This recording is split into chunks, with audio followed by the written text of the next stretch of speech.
Sometimes you will stumble, sometimes you'll just slide down, sometimes you will get lonely with all these people around. Go answer your calling, go and fill somebody's cup. And if you see an angel falling, won't you stop and help him up? We are each other's angels, and we meet when it is time, and we keep each other going, we show each other signs.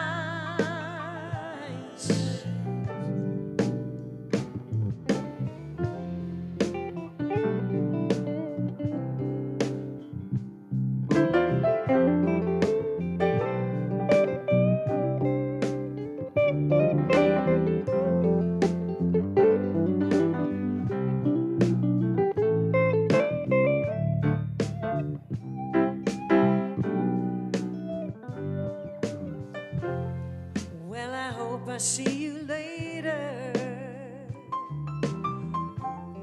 'cause it's time for me to go. That's my ride that just pulled over, and it was so good to know you. You might shiver when the wind blows, and you might get blown away.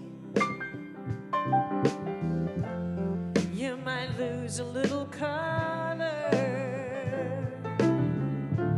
you might lose a little faith. We are each other's angels, and we meet when it is time, and we keep each other going, we show each other signs.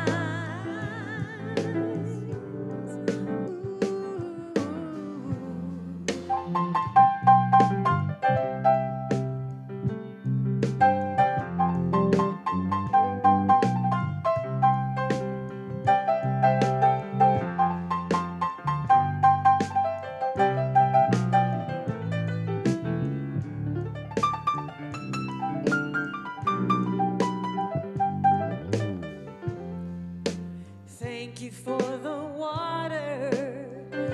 I thought I was gonna die out here in the desert, but you quenched my thirst. Let's break a little bread together. I got a little manna, it was a gift from someone who was passing by and offered me a lift. Now answer your calling, go and fill somebody's cup. And if you see an angel falling, won't you stop and help them up? We are each other's angels, and we meet when it is time. We keep each other going, we show each other signs.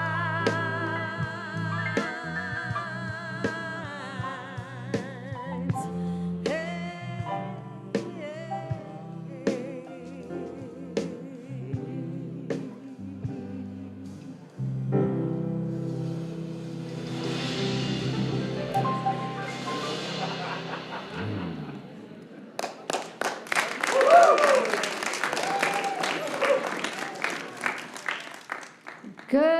morning, Jubilee. Good morning. It's lovely to see all of you out on this cold morning.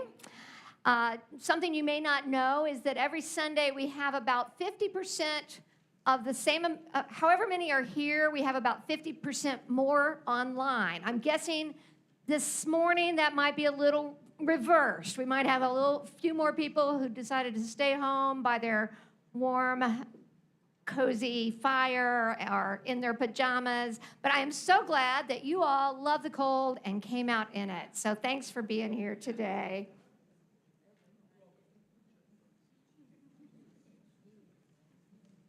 Yeah, it's been kind of cold this week. I ran into my neighbor while we were walking our dogs, and he really gave me an icy stare. Yeah, I gave him the cold shoulder right back. So. It's so cold that even Elsa can't let it go. All right, but look around the circle. No icy stares, no cold shoulders, just warm hearts sharing with each other. So I'm so glad that all of you are here today. Today is the birthday of our own Nan Woodard.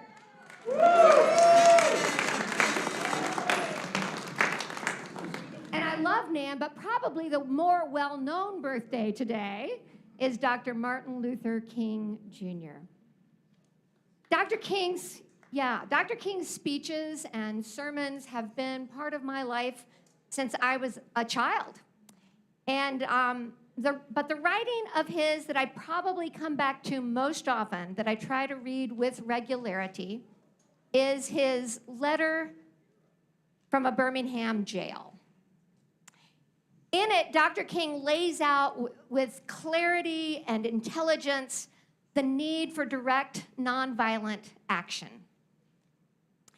It's too long for me to read in its entirety right now, but I recommend that you do so on your own sometime this weekend as part of your own recognition of his birthday and our national celebration of his birthday, and also as part of your own spiritual practice.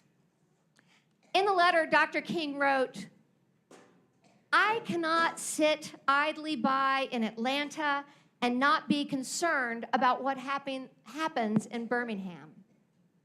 Injustice anywhere is a threat to justice everywhere. We are caught in an inescapable network of mutuality, tied in a single garment of destiny. Whatever affects one directly affects all indirectly. You deplore the demonstrations taking place in Birmingham." He was, by the way, writing this to the clergy of the town. "But your statement, I am sorry to say, fails to express a similar concern for the conditions that brought about those demonstrations. It is unfortunate that demonstrations are taking place in Birmingham, but it is even more unfortunate that the city's white power structure left the Negro community with no alternative. I must confess," he goes on, "that over the past few years, I have been gravely disappointed in the white moderate. I have almost reached the regrettable conclusion that the Negro's greatest stumbling block in his stride toward freedom is not the Ku Klux Klanner, but the white moderate, who is more devoted to order than to justice, who prefers a negative peace, which is the absence of tension, to a positive peace, which is the presence of justice, who constantly says, I agree with you in the goal you seek, but I just can't agree with your methods, who paternalistically believes he can set the timetable for another man's freedom, who lives by a mythical concept of time and constantly advises the Negro to wait for a more convenient season. Shallow understanding from people of goodwill is more frustrating than absolute misunderstanding from people of ill will. Lukewarm acceptance is much more bewildering than outright rejection." So this letter was written 60 years ago. In the first week of 2023, 3 men of color were killed by the LA police. We have to ask ourselves, 60 years later, are we more interested in order than in justice? Do we prefer a negative peace which only remembers a magnificent speech about a beautiful dream and doesn't remember King's sharp words about justice and poverty and war? He once said, "We have guided missiles and misguided men." So today, friends, let's open ourselves to the hard truths about the world we live in as we lean in to the beautiful possibilities of the beloved community Dr. King envisioned.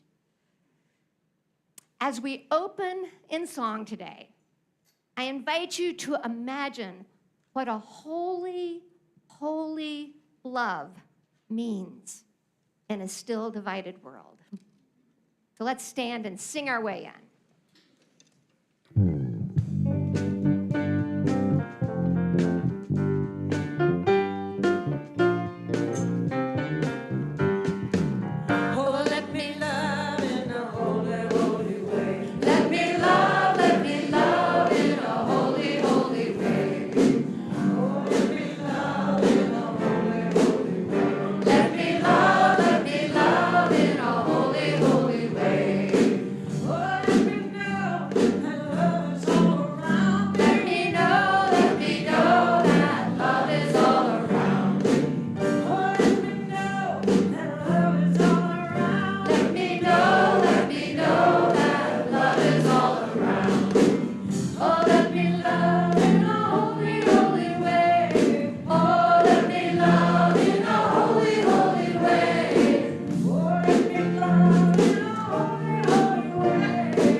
Good morning, Jubilee. Good morning, Yona.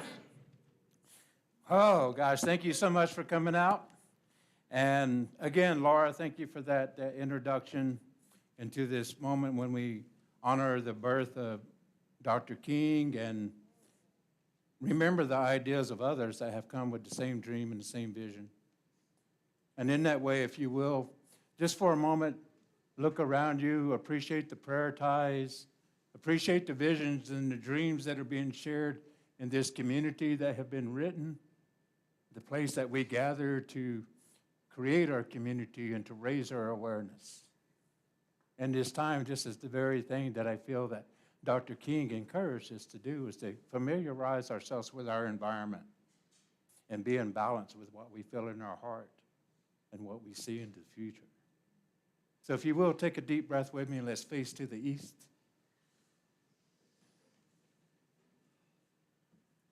Oh, spirits of the east, we thank you for your light and love and warmth. We thank you for lighting the path to the future for us. We ask you to continue to warm our hearts in these times as we begin to thaw to the reality of the future, to the threats that stand in the way of harmony and peace. We ask you, ancestors of the Sun Nation of the Light, to continue to be with us and shed that warmth upon us so that we might know safety, so that we might know trust and peace and hope. In a good way, ancestors, we ask you to come and be with us this day in a good way. Oh, face to the south, please. Oh, ancestors of the south, to all the beings of the water nation, we thank you. We thank you, snow people, for coming. We thank you, cloud people, for bringing them, for their beauty. We thank you for all that you do to quench our thirst for the great mystery of life. We ask you to continue to nurture the seed of the future, to nurture the foundation that is the earth, so that we might all grow and prosper, and to share this medicine in a good way. Thank you, ancestors of the South. We honor you in a good way, I hope. Face to the west, please. Aho, ancestors of the West. To all of those that have gone before, we thank you. We thank you for your visions and your dreams. We thank you for the silence. We thank you for the words, and we thank you for all that was being shouted from the top of the mountains of freedom, of hope, of love, honor, and compassion.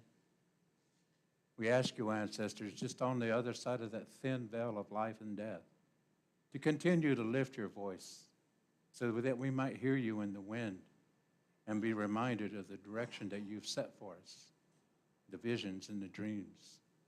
Thank you, ancestors, in a good way, and know that we are here, and that we honor you, and we love you, and respect you in a good way, I hope. Face to the north, please.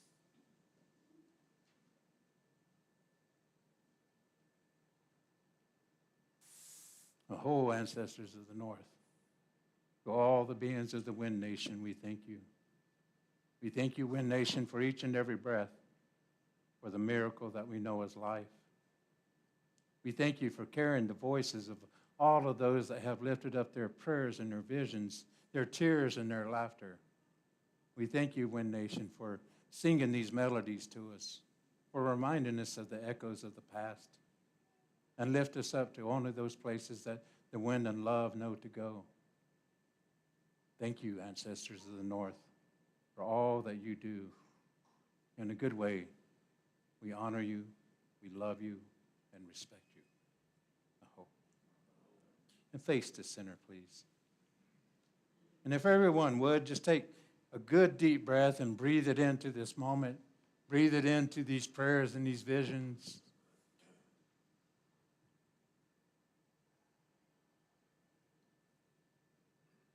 Aho, ancestors of the universe. Hear our silence. Hear the truth and sincerity that comes from the depths of our heart and our soul. As one nation, as one people, as one tribe of this earth, know that we honor you, we respect you, and we love you in a good way.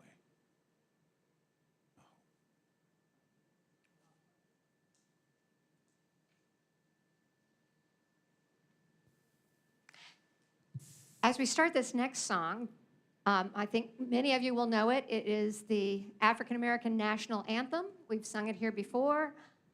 It's a boisterous hymn, so I invite you to get your diaphragm in shape and really sing out. And while we are singing this song, this is the time each week where we invite you to come forward and put money in the baskets on the table, and all of the money collected during this song goes outside of our community to help feed the hungry and house the homeless. Thank you.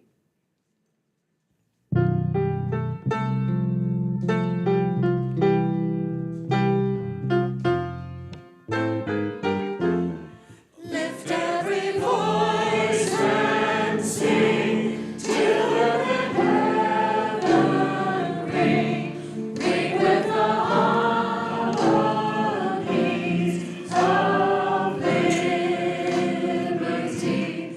Let our rejoicing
Good morning, everyone. It's time for Jubilee in action now. And this is the time where we talk about how you can get more involved with Jubilee, how you can pray on your feet. So I'd now like to invite the people that are going to make announcements to come up here. Come on up.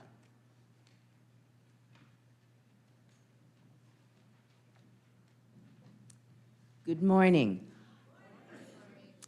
We, as Jubilee, are partners with Creation Care Alliance of Western North Carolina, as many of you know. And the annual symposium is going to happen this February 7th, and it'll be at Montreat Conference Center. See me afterwards, and there are some other people that also know about the conference. It will be wonderful speakers and a lovely introduction if you haven't been to this conference before. Thank you.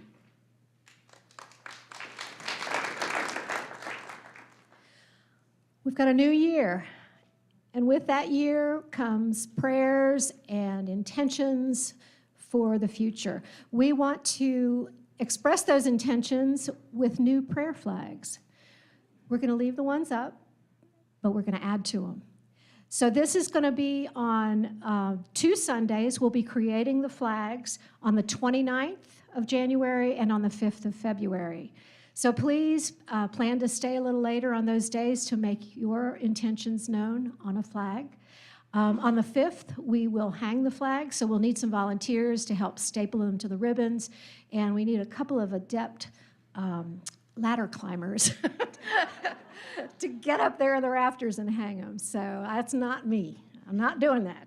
So please come make your prayer flags on the 29th and the 5th. Thank you.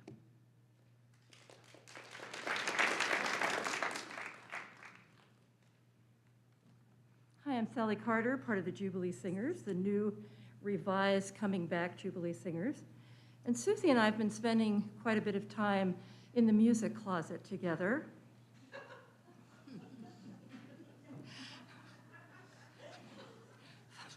Finding gems of music that bring back to the community. And one of the things that's there is very interesting to me.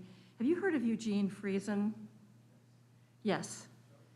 Yes, a cellist, bass player, part of the group. Tell me, Paul, which is the Paul Winter Consort? Yes, he was our artist in residence, and he actually wrote a piece of music just for Jubilee called The Requiem for the Earth. And I'm pointing that out because Jubilee has had such a fantastic, for 30 years back, music. And Howard knew everybody. So he knew this man who is a 4-time Grammy winner of Eugene Friesen, fabulous man. And that group was here playing for us. So we had an opportunity to do that. It was actually before I started singing my first year here. But I'm pointing this out because we are going to bring back to this community some of the really rich pieces of music that are stored in that closet. And Susie and I have been digging through and finding pieces that will match the seeds for celebration. So that is my announcement. Oh, the 18th, next Wednesday at 6 o'clock, if you want to sing and put in a word about singing, come here. Okay, thank you.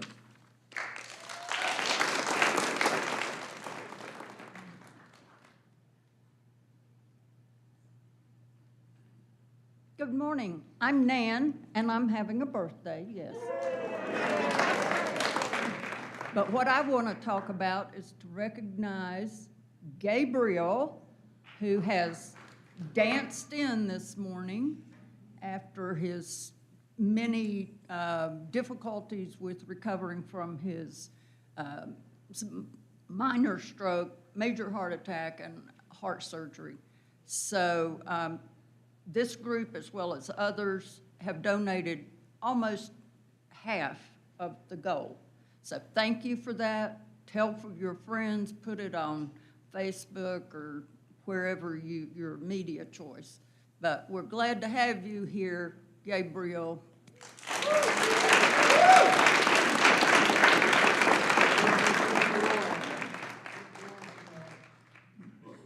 Okay, a few other quick things. A reminder that the semi-annual community meeting is next Sunday, January 22nd. It'll be right after the Sunday celebration. It will be a potluck. It will include a potluck, so please bring something, finger-type food. And we will start the meeting while we're eating. So you'll grab something, come sit down and enjoy. There'll be a lot of information given on finances, on the sale of the building, what the Transformation Circle is doing. So I think you'll learn a lot when you come. The book group, don't forget the book group is meeting tomorrow at 3 p.m. In the hospitality room. They are reading Sacred Soul, Sacred Earth. The Spiritual Journey team is meeting at 1:30 on Friday, January 27th. This is a reorganization of an existing team that organized spiritually uplifting events. And we will be meditating, redefining our purpose, and planning future activities on the 27th. So we've got a nice core group of people that plan on coming, but if any of the rest of you want to come, please let me know, and we would definitely love to have you. We've been told that Mimi Shackelford's memorial celebration is planned for Saturday, April 8th. We will share details on the time and location when they're available. A link to her obituary and tribute wall are on the website, as is all the other information that we've given today. Laura Collins is the person to talk to if you have a gift. The seeds of celebration are up on the website, and we were always looking for gifts, especially musical gifts. So if you have something to share that goes with one of the themes of the seeds, let her know. And everyone is invited to join us for coffee and snacks in the hospitality room after today's celebration. And that is it for Jubilee in Action. And Tebbe Davis is going to share a gift of poetry with us.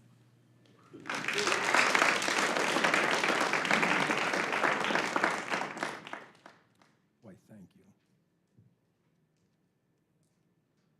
Hey, how we doing? You know, when my son turned 5, I penned a poem in celebration of his birthday. And my first wife said I was wasting my time, so I divorced her. True story. And I continued that tradition of writing birthday poems for him for about a decade or so. Some of the titles were Today, My Son Turns 5, Boy Rides a Bike, Daddy, Can I Have a Buck? Next Year, and Hide Your Daughters. I've done this to celebrate the passing of years, but mostly to note the memories that my aging brain may someday forget. And now, in the middle of my 7th decade, I could not begin to tell you where those poems are. Memories are one of those things, experiences that bind us as a family in the soul community. They will always be different and unique, like each of us. But we all share the memory act. And I, your faithful scribe, get unending pleasure in finding, identifying, and cataloging those things we share as a family members in common. The act of love, honor, defection, crying, laughing, relaxation, blinking, sleeping, yawning, walking, crying, sighing, and best of all, talking. But there's one facet of this family we share that always causes great despair, but it shouldn't. It's the empty seat at the holiday feast, a tear that is shed at a memorial service.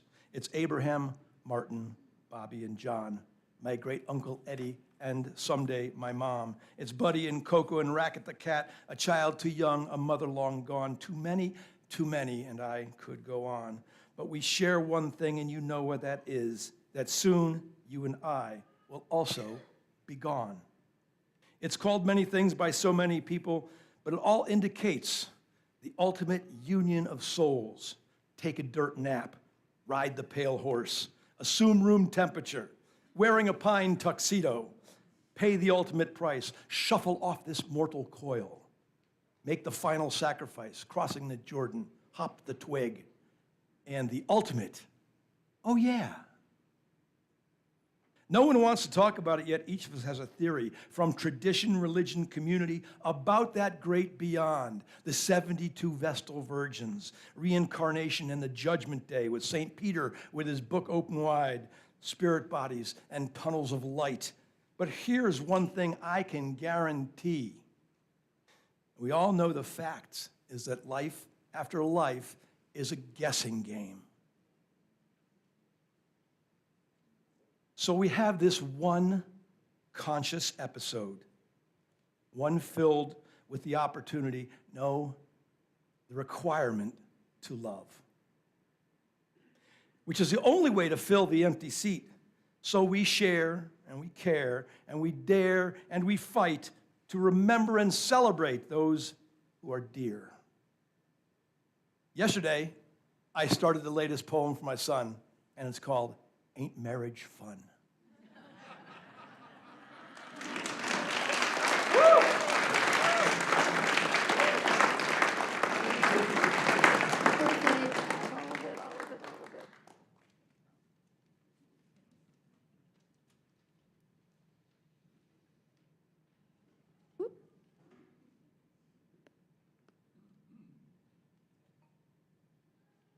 Birthdays, death days, all the in-between days.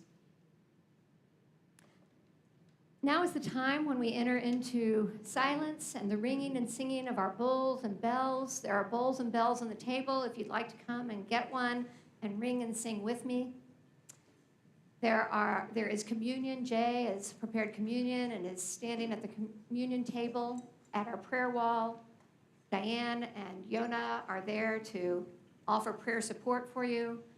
You can go in and light a candle. You can put a prayer request on our prayer wall. There are many, many ways of joining in this time of prayer. And however you choose to join this morning, I just invite you to take a deep breath. And see if you can feel your feet. Notice that you are here now, in this moment, on this day.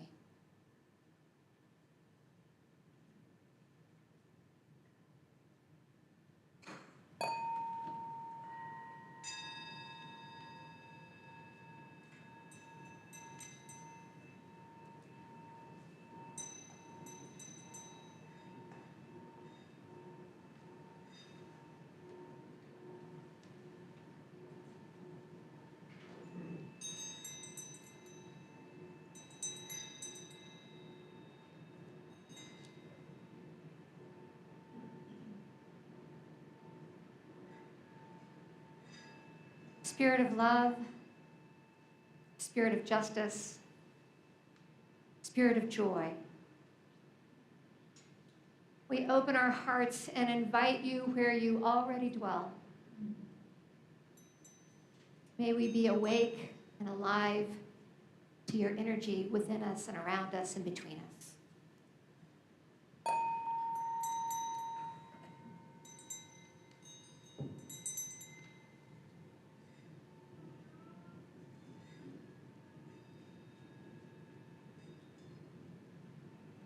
Spirit of love and of justice and of joy,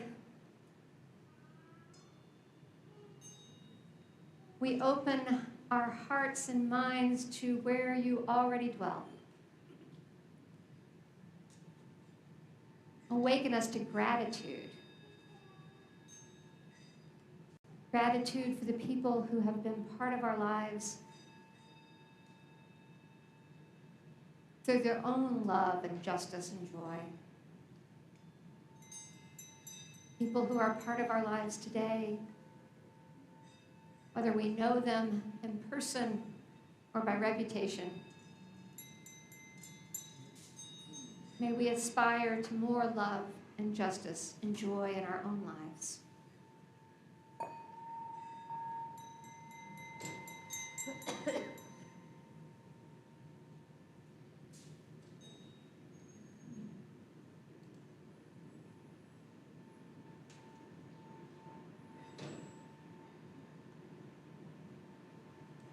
Spirit of love and of justice and of joy, we open our bodies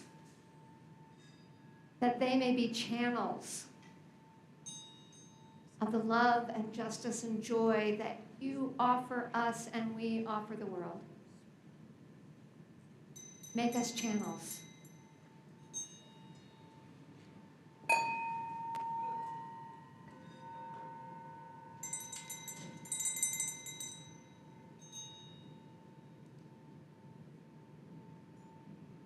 Spirit of love and of justice and of joy.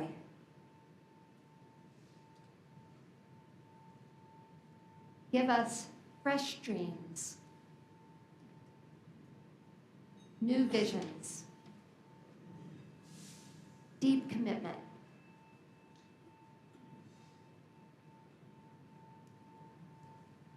Fill us with your power and your presence.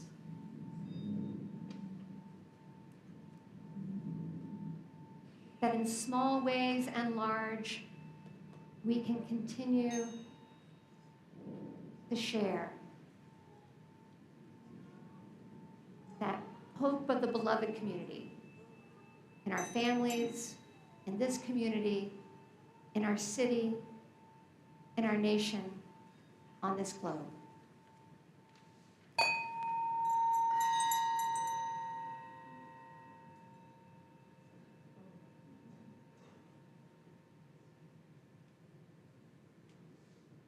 With grateful hearts and open minds and grounded feet, we say, oh yeah.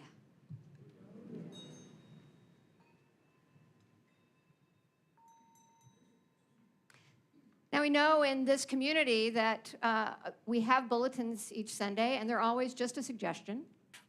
So right now, we're going to invite a second gift, which you do not see in your bulletin, another Davis, to offer a gift. Catherine.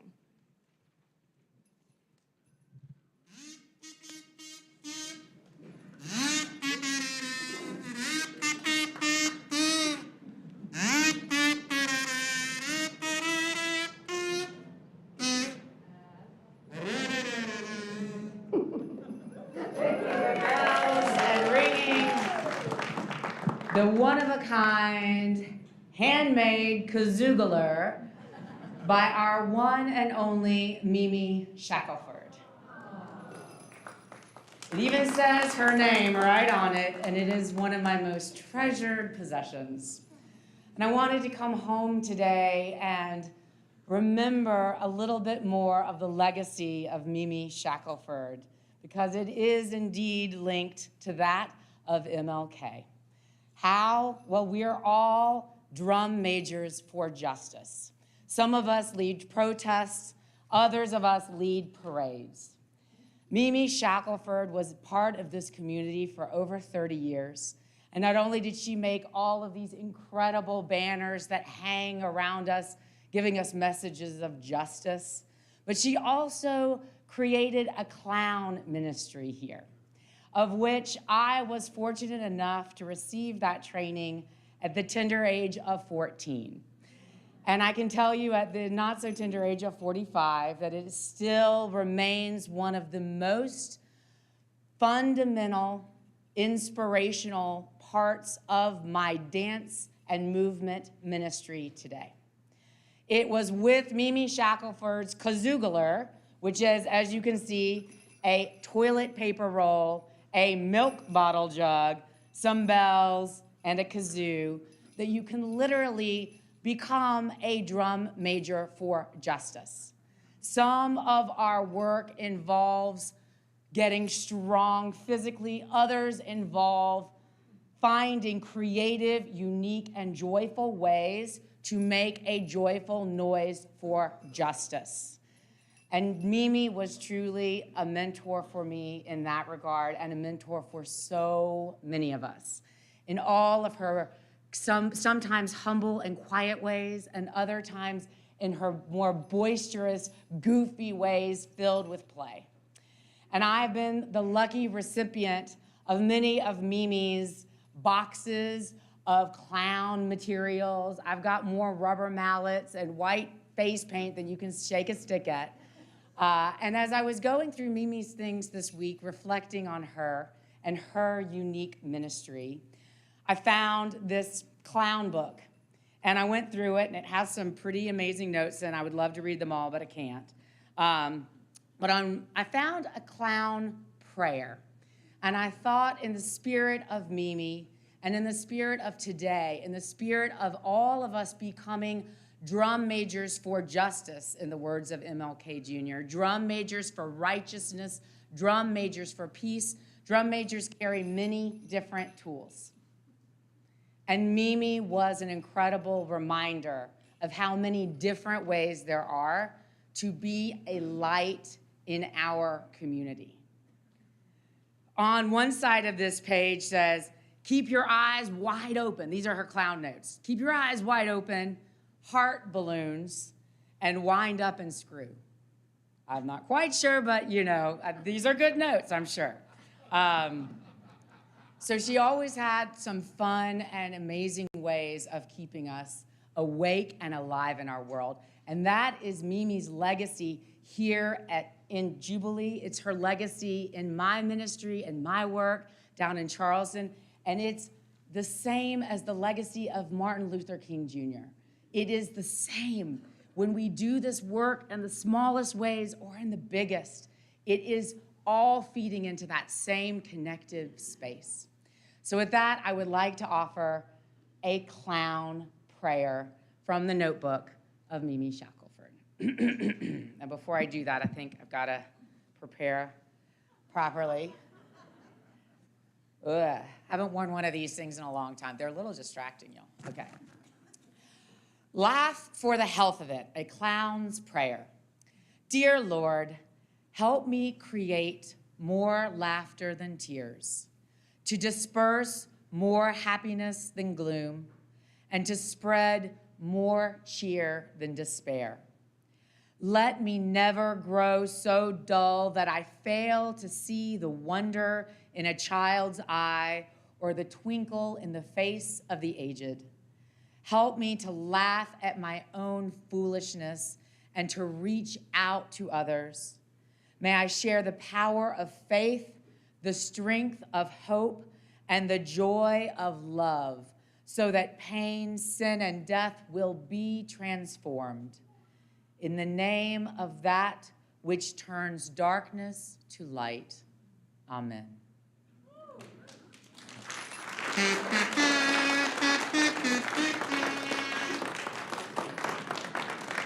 Thanks, y'all. Good evening.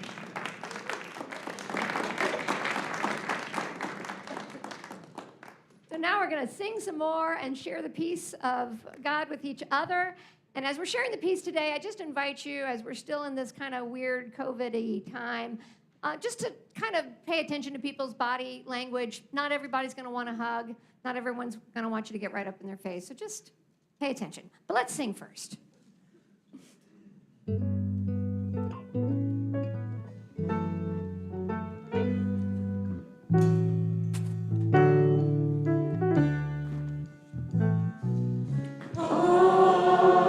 Shall be well.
All right.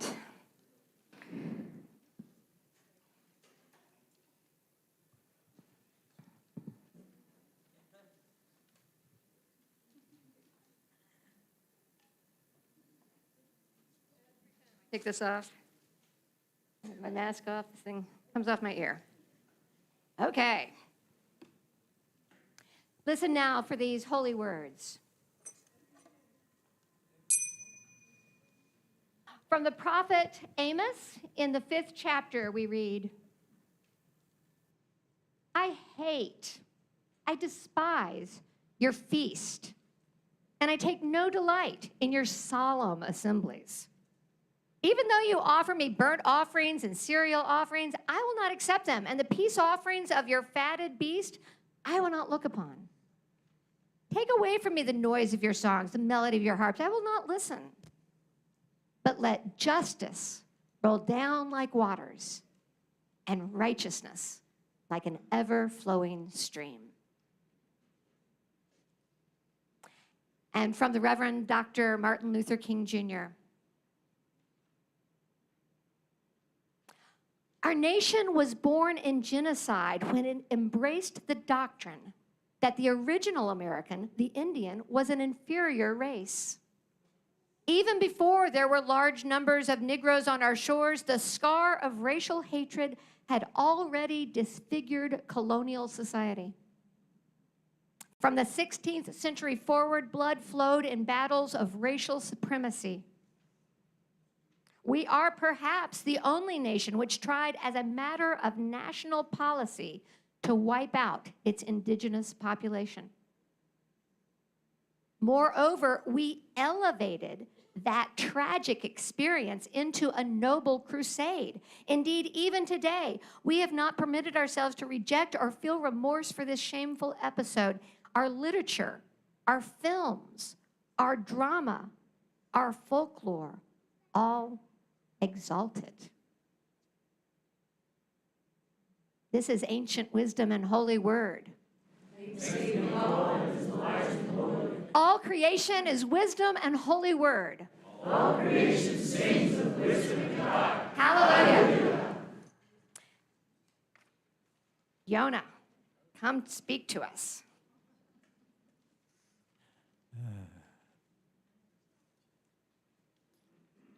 Good morning, Jubilee. And to all of you out there in internet land, welcome. Woo, boy, the right to freedom of speech. I'm standing up here loving that more and more. There's so many different directions I had intended to go today, and many of you know that I come up here with a notebook that has notes in it, and there's a good chance I won't use a single one of them. In 1968, in Minneapolis, Minnesota, an organization was formed called the American Indian Movement. The American Indian Movement was formed to bring awareness not only to the plight of the colored man, but to the plight of those that were here with the original ideal of peace and freedom. Peace and freedom and harmony with nature. I can't put an exact date on it, but there was a time whenever all living things had one heartbeat. That just like this globe that we have here in the center of where we gather in this community, to reminding us of our unity, of world unity and oneness, as we come into this time of awareness about freedoms.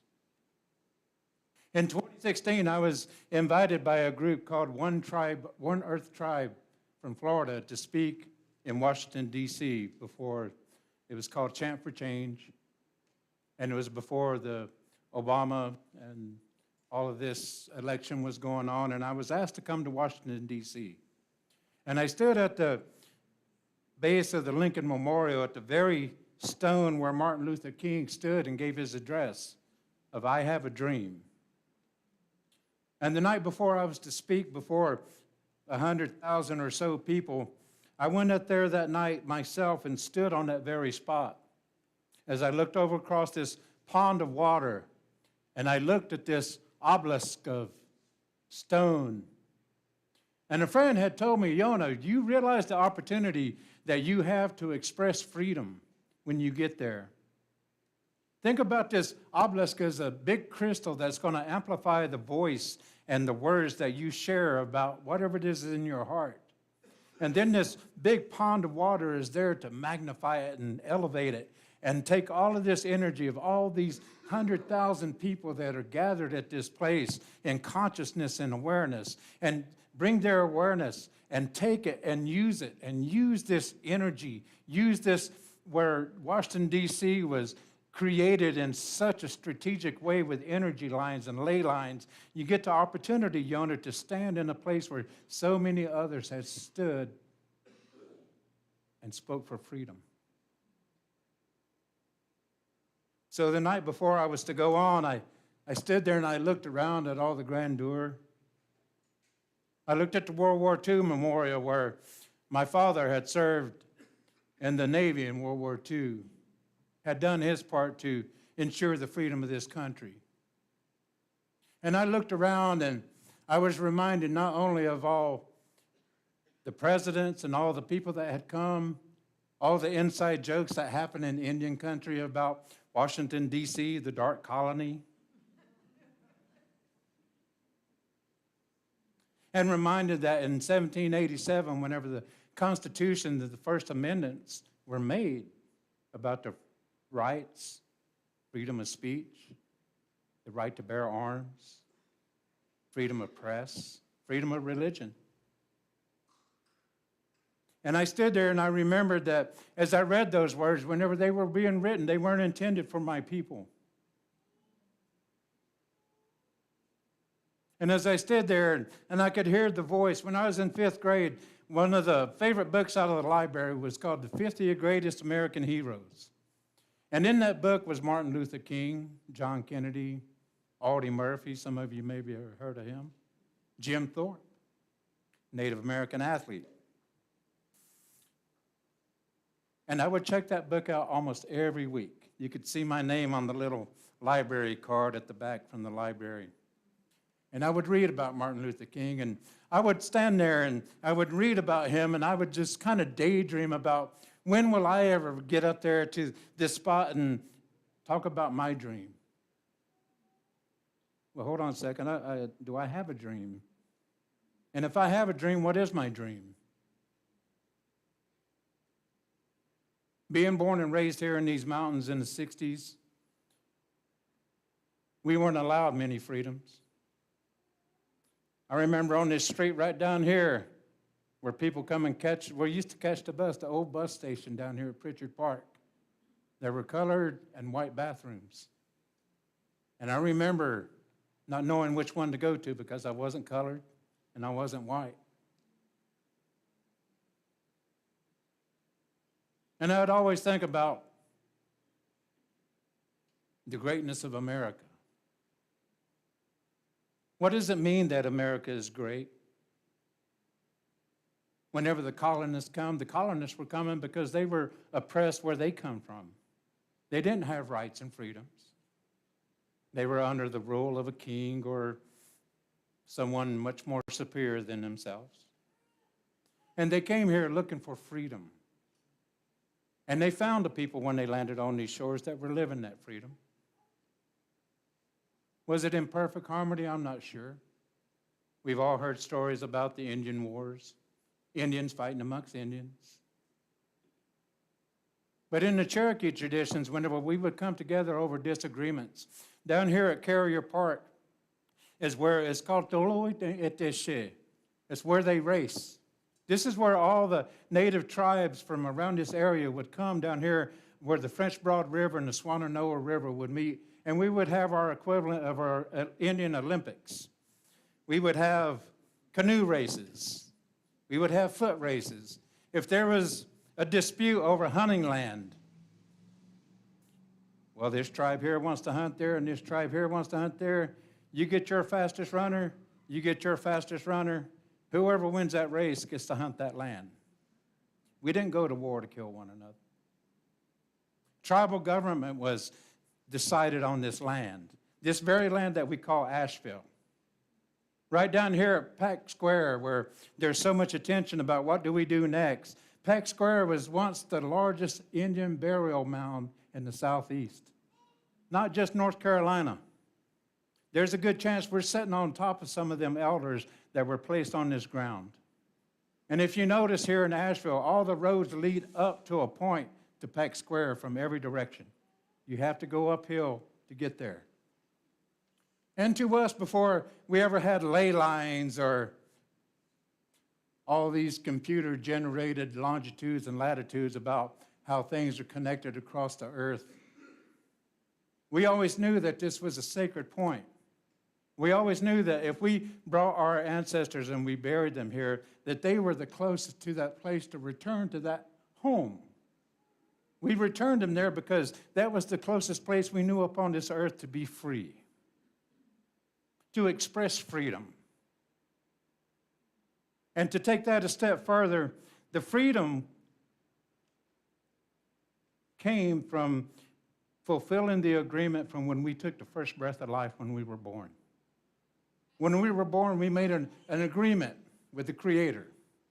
When we took that first breath, we made an agreement to live this life, and we did it with the understanding that one day we'd also take the last breath.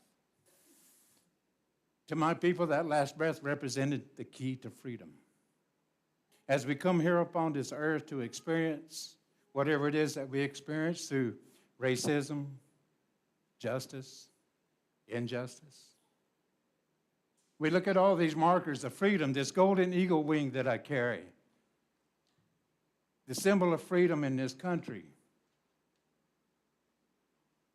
and how closely it's associated with my Native American people, and how much today where we are in such a place where we're trying to get back to freedom of harmony, balance, coming back in tune with nature. For those of you that know me well, I don't like to speak too much about the ugliness of the world. I understand that it's there. And to name it to me sometimes makes me fearful that it might empower it somehow. But it doesn't mean that I don't feel it inside. It doesn't mean that I don't feel rage. It doesn't mean that when I look on the history of my family and my people, that I don't feel excluded, not included. Whenever all this was going on about Black Lives Matter and it became black and white and it became a divisive issue again. And so many people in my community began to ask, what are they complaining about? Blacks they had the right to vote in 1886. Native American Indians weren't given the right to vote until 1924. In Arizona, not until 1948. And even then, it wasn't enforced. The very first people, the people that were here, the people that had something that these people looking for freedom from different countries, they came here and found a peaceful people that offered it to them. But what came in reciprocity was a so-called civilization.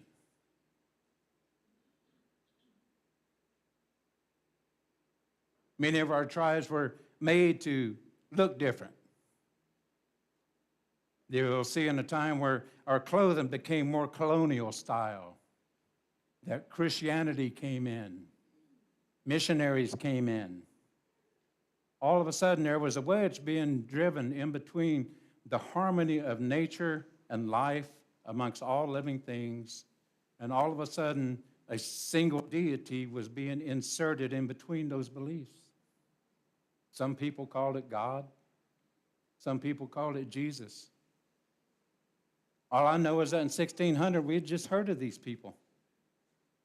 This God person, who are you? We mean no disrespect, but these people came here and did these things to us in your name, so it made it right and just in their eyes. So help us, God, whoever you are, to understand how it's just for us. Help us to understand the freedom of this angst that we're feeling. Help us to find the freedom to express freely that we are only doing these dances that threaten these people because they feel that we have the ability to go back and call back the spirits of the past.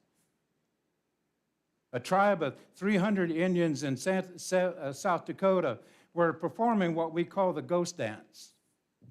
The ghost dance came about as a prayer of desperation, where the native people came and they danced to the spirits, to the ancestors, asking the ancestors to remind them of where to place their feet when they danced, so that they might find that balance and harmony that was once the earth.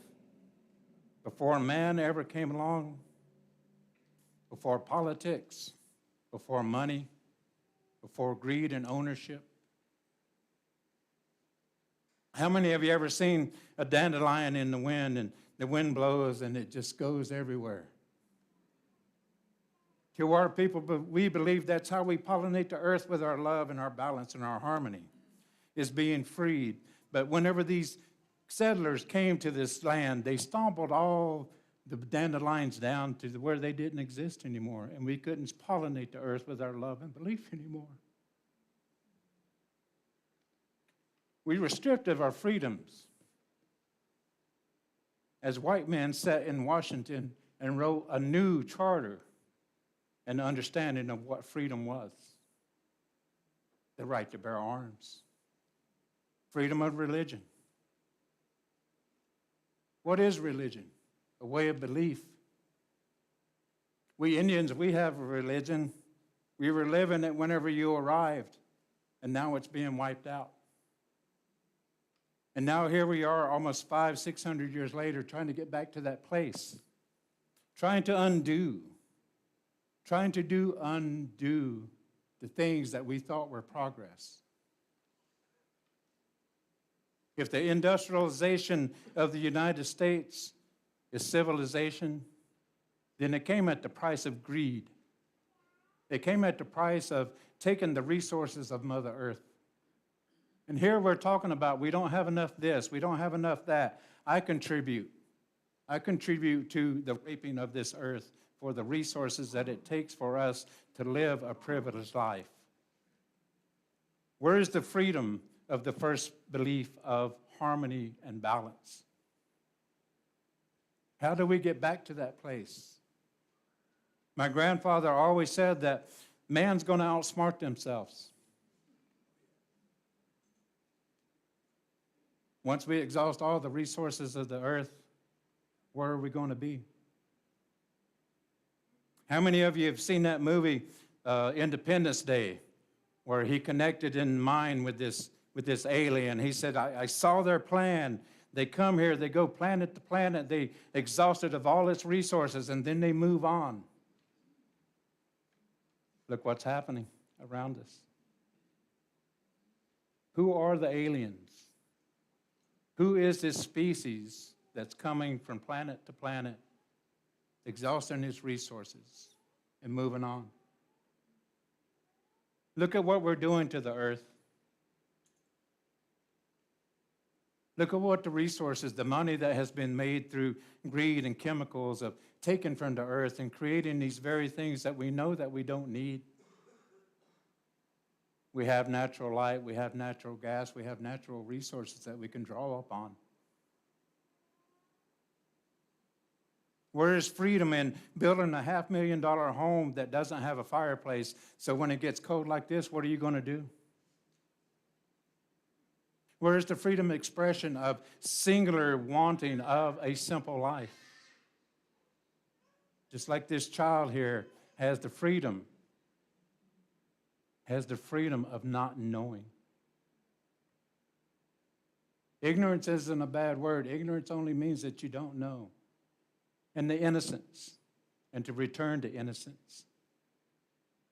And how that when we're born into this world, that freedom lives inside each and every one of us, and it's an ancient memory given to each and every one of us from above, from below, from within. The freedom to be a singular individual or entity or a spirit guides us to that place where we can feel, where we sing about being lifted up in spirit. Where is the freedom? What is tethering us back to this earth? What is tethering us to this way of life that keeps us from realizing the freedom of spirit? Maybe you realize it. Maybe in those simplest times during this time of holiday, watching your children or your grandchildren or a loved one open a present and to see that gleam, or just to feel the Spirit inside someone and to know that that is freedom. To know that when Martin Luther King said that I have a dream, the dream of all of us coming back together as one. So as we step into this idea of freedom, let's be reminded of all of those that have given and what still exists around us. There's a place in Florence, Alabama called Tom's Wall. Tom Hendricks' great-great-grandmother was from an Indian tribe in Alabama there, and as a young girl, she was playing beside the river, she and her sister. And it just so happened that the armies that were moving the natives from the east to Oklahoma happened to be walking by and saw these two innocent Indian children playing beside the river and snatched them up and took them with them. Just took them. So Tom Hendricks wrote a book about his grandmother. And he talked about every step that she took and that she went along the way, and they put her in a log book, and they gave her a tin tag with the number 56 on it, and they put it around her neck. She was Native American child number 56. There was a doctor's record where Native American child number 56 came in with a broken leg because she was running away from her captors.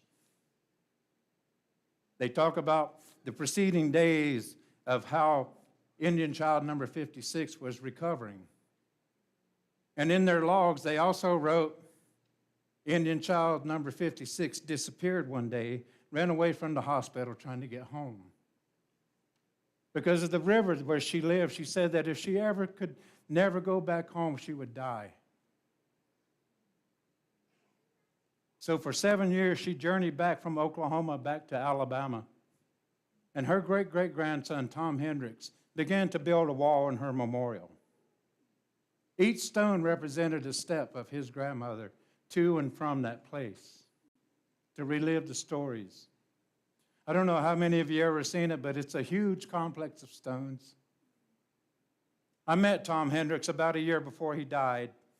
The man had the biggest hands I'd ever seen in my life. He could tell you exactly how many stones he'd picked up, how many tons. Oh, I picked up 3,222 stones, put them in the back of my truck. I picked up those same 3,222 stones, put them in my wheelbarrow. And I took that wheelbarrow and I lifted them again and again and again. And it began, and he said it gave me freedom. He said that gave me the sense of freedom as each stone that I placed, and I remembered my grandmother. And as I remembered my grandmother, I began to remember all of those that walked with her, thinking that they were going to this place of freedom, thinking that they were going to this place where there was going to be refuge and safety. How many of you know that in the Laramie Treaty, the lands promised to the Indians encompass most of Western America? California, Wyoming, all the way up into the Dakotas. All of that land was promised to the native people. 50 years later, that was reduced to 4 reservations the size of Buncombe County, North Carolina. And whenever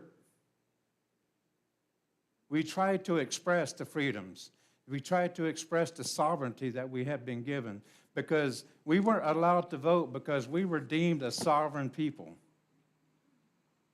In the Constitution, it even says that the Native American is excluded from these rights because we are a sovereign nation and govern ourselves. Freedom. But yet, they did their best to wipe us out.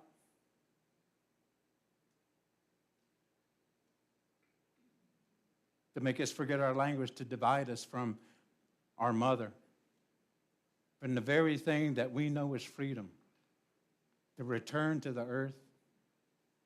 I have a dream too. I have a dream that if there is a mountain to be climbed, that we can all do it together, just like Martin Luther King said. Of how can we really come together, and what does freedom mean in these days whenever there's so much being taken from each and every one of us, even our identities sometimes.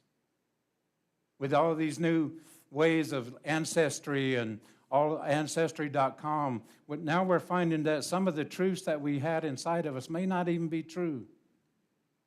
And where are the freedoms where we get to decide where we live? We decide who we are. A friend of mine that grew up that was part Choctaw Indian and his mother was German. And he found out through ancestry that his mother wasn't really German, that she was actually Irish. And they had grown up doing German ceremony, cooking German dishes. And then when he found out he was Irish and not German, he continued to follow with his German traditions because that's what he knew himself to be. And in this time, I feel that that's all we want to do, being outside of where, being identified by a religion as a Baptist or a Catholic or a Methodist.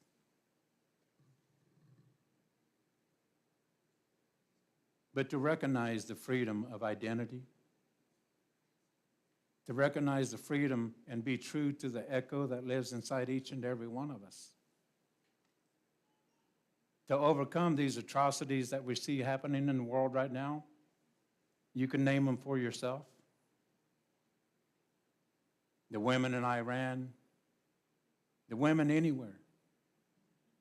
When are we coming back to sacred oneness? Getting away from this sacred masculine and sacred feminine. When are we getting back to the sacred oneness of life? We all know that without one or the other, we're incomplete. And where is the freedom to express that idea? Where is the freedom in your own conscience that you might be entrapped in a belief that doesn't you allow to have the freedom to express this simple way of life?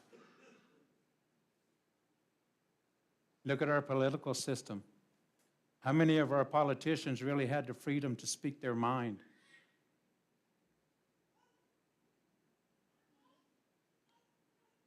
If civilization is really going to know freedom, then it's up to the people. It's not into the industrial wars, the wars going on over the oil fields, or whatever the wars are happening for. The true freedom lies within our hearts. As we come here together in this building and you out there online, let's take an opportunity in this moment to raise the energy and vibration of what we understand to be freedom. Whatever it is in your heart, I'm not here to define it for you. That's free will. Let's understand the words that we use and how we use them. The codes that we use to unlock the hearts. I know one of the greatest secret codes I ever learned was when I see someone to smile at them and how that unlocks their heart. That whenever I look at the sun and I look at the moon and I say thank you, I say thank you, and I can feel that freedom of acknowledgement of one another and relationship. Let's be aware, community, of what we are trying to gain freedom from. If freedom is a destination for us as a people, where are we coming from? And as Laura has pointed out in her liturgy this morning, there are some things that are out there that aren't easy to say.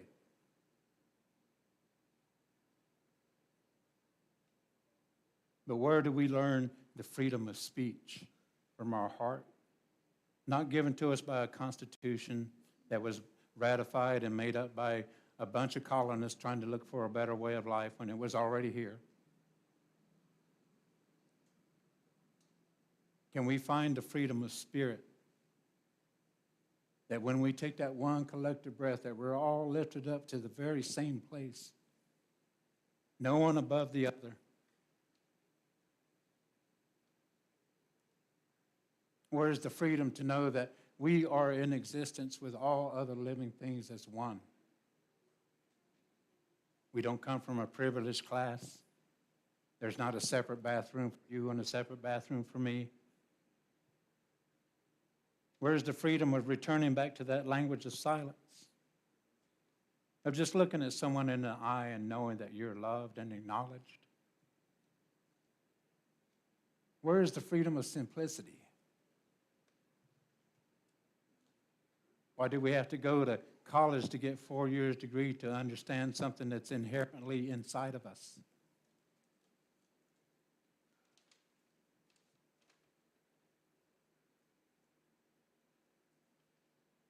Where's the freedom to stand silently and to be heard? Where's the freedom to trust and believe that silence is a language that we all speak? You lay in bed at night and you hear that.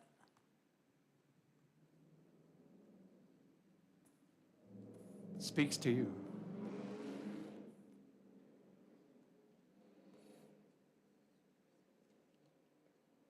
Again, like I said, I had the freedom to reference these notes, and I can't find where I'm supposed to be. I had all these things to say about treaties and who zoomed who and who did who wrong.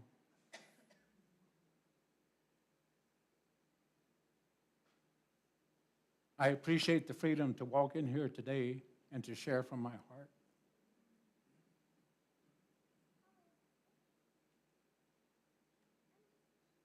I appreciate the freedom that Mimi Shackelford must be feeling right now.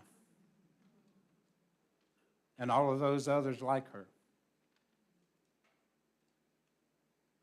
So as we come together, community, in these times, what are we going to do for one another to help raise that awareness? What are we going to do to offer each other that freedom? My only answer is to let down our expectations of one another. How do we free the spirit? How do we be like the eagle and freely flow within the air that surrounds us, that gives us life? That's why whenever we watch the eagle and we watch it soar and we see these unseen energies that lift it up, that we know that life is out there to lift us up and to help us to fly in spirit. And that's why I believe and my people believe in the spirit and freedom of life and belief and oneness with the earth.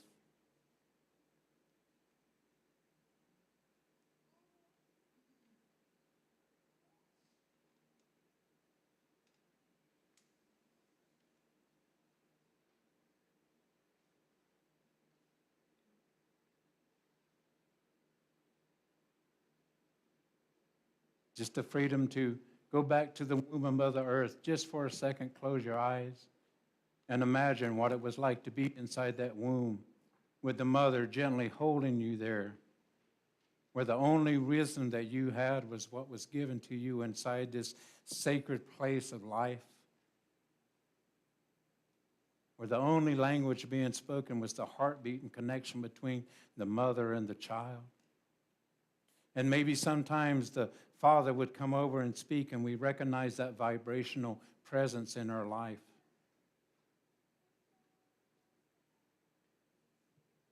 I ask you, community, and I encourage you to continue to allow yourself to sit in that silence and be free of the language that you've been taught,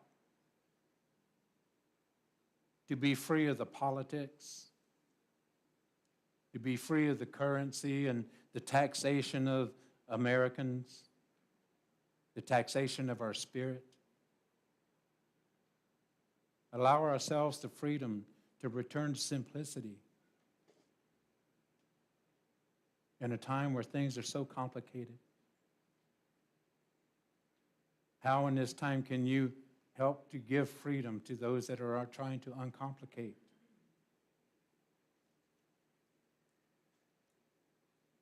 Just like all these elders that are buried out here under this Peck Square, under all this concrete and these buildings. What can we do to free that spirit? in awareness as we come together as one people, as one tribe of this earth, one indigenous tribe. And to me, when Martin Luther King says, "I have a dream," and as I stood on that very same spot that Martin Luther King stood upon, and as I looked across the faces of all these hundreds of thousands of people, I stood there just like I stood there today, stand here today. I had a book full of notes, and I didn't get around to a dang one of them. And to me, that's freedom. It's freedom to speak what lives inside my heart, to move beyond a language,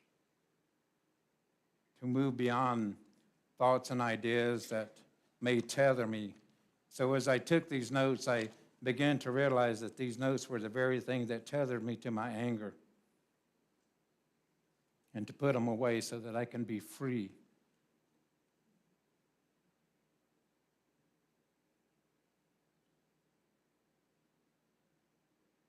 All I know to do is say thank you, Mimi Shackelford, for all these prayer flags, and especially for that one right there. If the only prayer you ever pray is thank you, that would suffice. So with that Jubilee this morning, I offer you just one man's idea of freedom of speech. Thank you. Thank you. Thank you.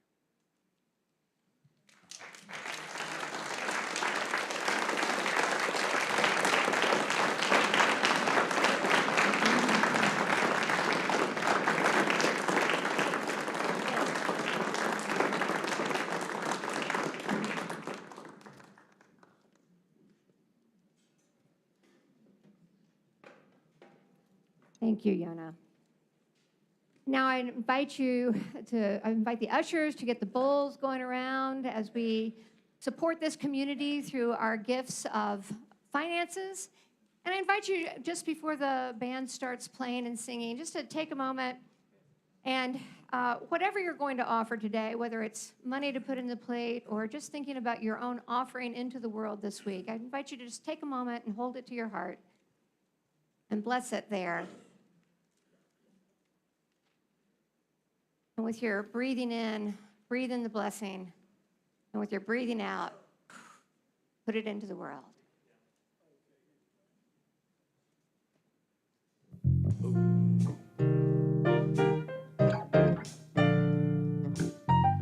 Standing cold and scared on top of Blue Hill, there came a moment when I lost my will. I prayed for mercy, please, Lord, take me away. Or give me sunshine where I only see gray.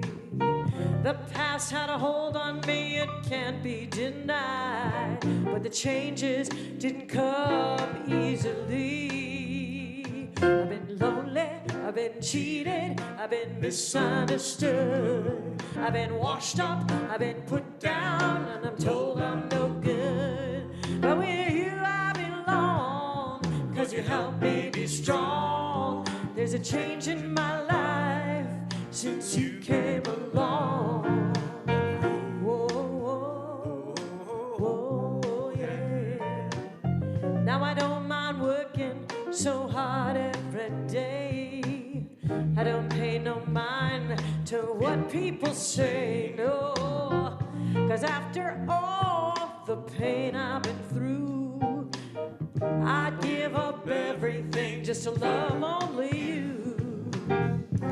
All my life I held my head bent in shame, but now I find you, with you I remain. I've been lonely, I've been cheated, I've been misunderstood. I've been washed up, I've been put down and told I'm no good. But with you I belong, 'cause you help me be strong. There's a change in my life since you came along. Whoa, whoa,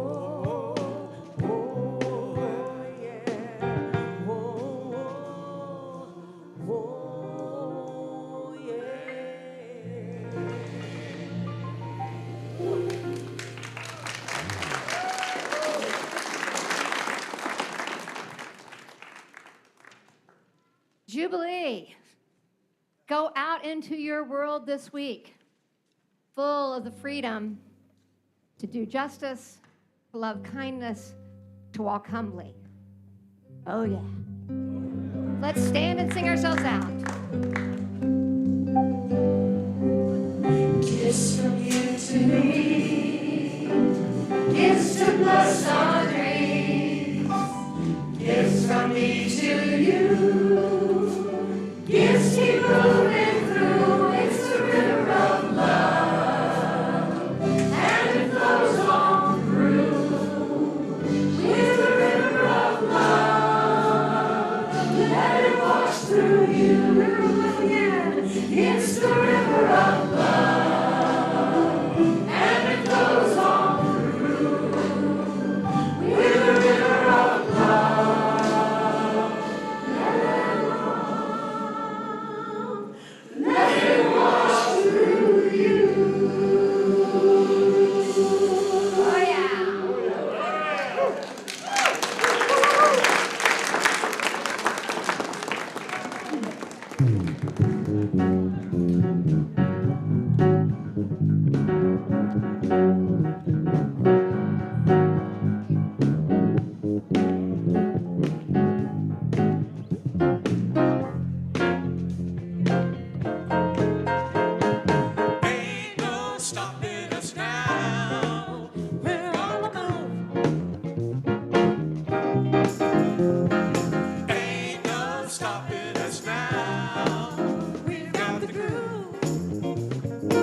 God.